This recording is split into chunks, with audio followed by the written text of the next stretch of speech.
a quiet village, nestled among waving fields and sweet mango groves, stood an old, forgotten house. Its walls were a map of cracks, its windows like empty, broken eyes. For years, it had stood empty, a silent sentinel at the edge of the village. The villagers would whisper tales about it as they passed.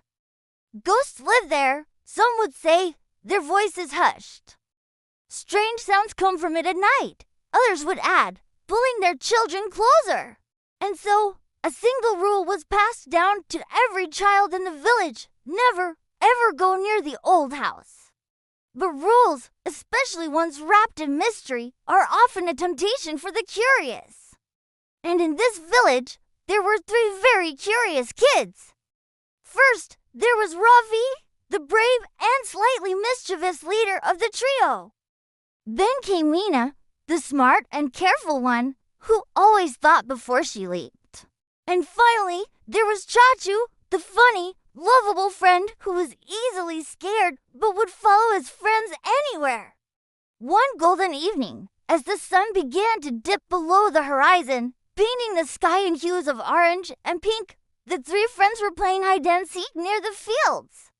Ravi, peering out from behind a large mango tree, pointed a determined finger toward the silhouette of the abandoned house. "Let's go," he declared, his eyes gleaming with excitement. "Let's explore it." Chochu's eyes widened to the size of saucers. "No way!" He stammered, shaking his head frantically. "Are you crazy? What if there's a ghost?" He shivered, imagining spooky figures lurking in the shadows. Mina, ever the voice of reason, put a thoughtful finger to her chin. She looked at the house, then at her friends. "Okay," she said slowly, "we'll go. But we go together, and we have to be back before it gets completely dark. Deal?" Ravi grinned, and even Chachu managed a weak nod. It was a deal. Holding hands tightly, a small chain of courage, they approached the house. The air grew colder, the evening chorus of crickets seeming to quiet as they drew near. The old wooden door loomed before them, dark and imposing. As they hesitated, a sudden gust of wind swept through the trees, and with a long, drawn-out creak, the door slowly swung open all by itself. Chachu let out a piercing scream that echoed in the sudden silence. I told you it was haunted." Ravi, though a little startled himself, puffed out his chest. "It's just the wind, Chachu." He took the first brave step inside, with Mina and a trembling Chachu right behind him. Inside, the house was a world of dust and shadows. Thick cobwebs, like ghostly lace, hung from the high ceilings, and every surface was coated in a layer of gray. The air was thick and musty, smelling of old wood and forgotten memories. As their eyes adjusted to the gloom, a sudden, loud thump from upstairs shattered the silence. All 3 of them froze, their hearts pounding in their chests. Chachu whimpered, grabbing onto Ravi's shirt. Mina, her voice barely a whisper, said, "Stay together. Whatever it is, we face it together." Taking a deep breath, they began to climb the creaking, rickety stairs, each step groaning in protest under their weight. At the top of the landing, it was even darker. They peered into the gloom, and that's when they saw it. Something was moving in the shadows at the end of the hallway. A white, floating shape, swaying back and forth. Chochu's breath hitched. He squeezed his eyes shut and hid behind Ravi. "GG ghost," he wailed, his voice trembling. "It's a real ghost." Ravi, determined to protect his friends, took a hesitant step forward. He squinted, trying to make out the shape. As he got closer, the white figure suddenly jumped out from the shadows, letting out a loud meow. It was a cat! A fluffy white cat with big green eyes, looking just as surprised to see them as they were to see it. The tension broke in an instant.